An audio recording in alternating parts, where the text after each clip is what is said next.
ontem debaixo de chuva, inclusive numa região que é desértica, né?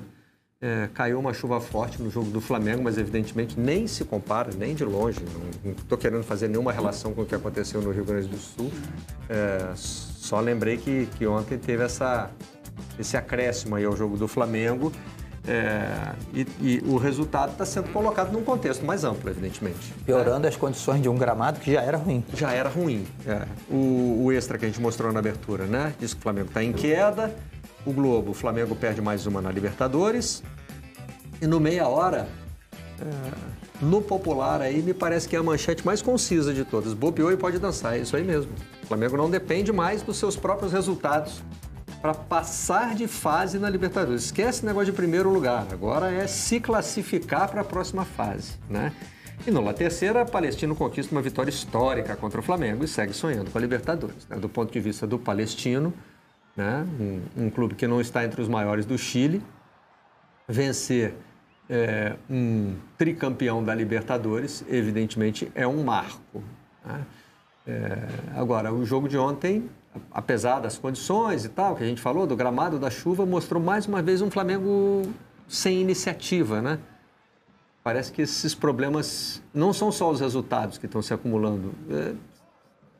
Tem alguma coisa faltando nesse time do Flamengo que reapareceu no jogo de ontem, né? Barreto, pode falar, Gilmar. Não, eu ia perguntar se seria o Arrascaeta. Bom.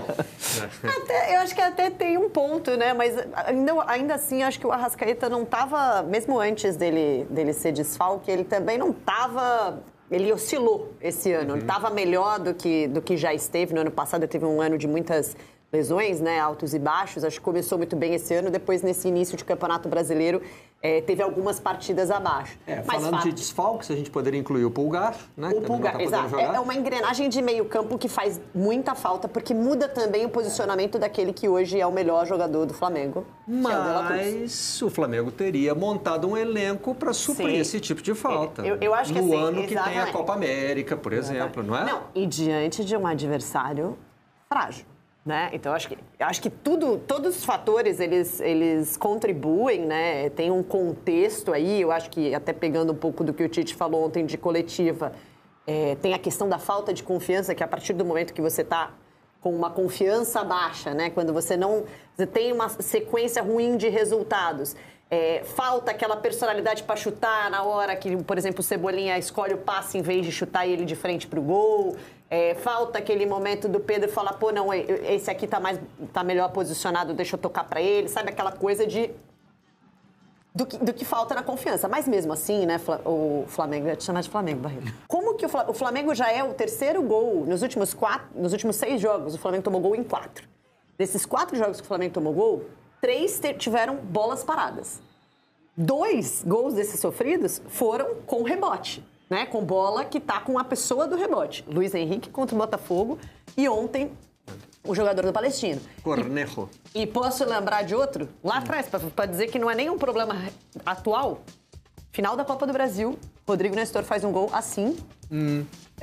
Bola parada, sobra para ele na entrada da área, ele acerta um chutaço também. E até eu não lembro quem dos jogadores do São Paulo na época falou, na época que o Dorival tinha alertado o time de que essa bola de rebote costumava sobrar na área do Flamengo nas bolas paradas, que era preciso ter alguém ali para aproveitar, e o Nestor era o cara naquele momento. Então, assim, é um problema que é recorrente. Eu acho que a questão da bola parada precisa ser resolvida, mas para mim hoje o que salta aos olhos, para além desses problemas defensivos que o Flamengo não tinha, é a falta de eficiência no ataque. Né? Porque com essa quantidade de jogadores decisivos não dá para não fazer um gol contra o Palestino. O Flamengo não tem conseguido incomodar os seus adversários, né? Não é nem aquela questão de oprimir, como o time, sei lá, de 2019 fazia, mas parece que não leva perigo, né? Fica com a bola de uma forma meio inofensiva. A gente está mostrando aí, eu até participei aqui da decisão de tirar o som, porque senão a gente ia botar tanto pi nessas imagens aí, que não vale a pena. A intenção é só mostrar que, na chegada ao Rio de Janeiro, havia um grupo de torcedores do Flamengo no aeroporto e que eles fizeram muitos protestos. Enfim, teve muito palavrão aí direcionado. Eu queria lembrar, a Renata lembrou bem esse gol do Rodrigo Nestor, E eu me lembro que, acho que foi no Boleiragem, o Nestor chegou a comentar que foi uma jogada ensaiada. Isso. Né? E o Botafogo também foi uma jogada ensaiada, né? Então, assim, o Flamengo está sendo lido. Agora, Marcelo, vamos analisar com calma. A gente tem que falar de resultado e de produção, né? Vamos falar de resultado? O Flamengo também não tem tido sorte. E como diria Nelson Rodrigues, sem sorte você não consegue chupar um picolé. Ele fica resfriado. O jogo contra o Bragantino foram 4 bolas na trave, né? O jogo de ontem, o Flamengo até teve a oportunidade de abrir o placar. E não foi feliz nas escolhas. É uma vitória. O Flamengo tem uma vitória nos últimos 6 jogos. E o fato de não estar vencendo não significa só que não está tendo sorte. Aí a gente entra nesse processo de evolução do time, que é um time que sobe e desce. O segundo tempo do Flamengo contra o Bragantino me deu a sensação de que o Flamengo ia chegar nesse jogo aí e ia se consolidar de uma forma indiscutível. Eu, tentando achar um ponto para dizer o que não está funcionando, eu encontro uma questão que me incomoda muito. Se o Flamengo, ora bolas, se o Flamengo tem uma comissão técnica que é considerada pelos profissionais que a compõem uma das melhores do Brasil, se não a mais robusta, como é que o Flamengo não poupa o Arrascaeta no campeonato estadual, sabendo que o Arrascaeta tem esse histórico, dificuldade, para usar nas competições mais difíceis? Porque, Marcelo, o Flamengo perdeu muita qualidade dos 2 últimos anos para cá. O Flamengo perdeu Everton Ribeiro, o Flamengo perdeu o melhor do Arrascaeta, que era a plenitude física dele. O Flamengo perdeu o Gabriel Barbosa, que teve uma queda absurda em termos de rendimento. Então, assim, e o Flamengo ficou um tempo sem o Bruno Henrique, que está começando a voltar a jogar. Então, assim, esse quarteto ofensivo do Flamengo, para mim, ele escorava tudo aquilo que a gente quer ver no Flamengo. Agora, tem uma coisa que tá preso aqui em mim, que eu preciso falar, Marcelo. Bota para fora. É o seguinte, o Flamengo, com a saída do Felipe Luiz e do Diego, ele perdeu inteligência tática e liderança dentro de campo. O Flamengo, hoje, me parece um time sem líder dentro de campo. É meio que aquele que cada um para si e o talento resolve. Não tem organização. E eu falo isso porque eu me recordo de um jogo Flamengo e Avaí, que o Eduardo Barroca disse aí numa entrevista, que era o técnico do Avaí, disse numa entrevista aí num podcast desse, disse que o que impressionou ele naquele jogo foi a atuação verbal do Felipe Luiz.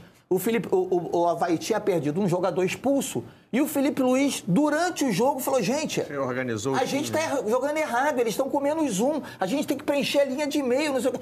Então, assim, eu acho que falta isso no Flamengo, sabe? Falta alguém que organize o time. É um time com excelentes jogadores, mas um time que não se encaixa, não tem diálogo entre os setores, sabe? Você viu ali a primeira bola, o primeiro lance que mostrou aí, uma bola que o Pedro, ele faz uma boa jogada derivando da esquerda para o meio e o companheiro entrando pela direita sozinho, ele tenta o chute meio que desequilibrado, sabe? Será que isso não tem discussão dentro do elenco, sabe? Não tem... ou seja, o Flamengo tem uma memória afetiva de jogo que encantava todo mundo.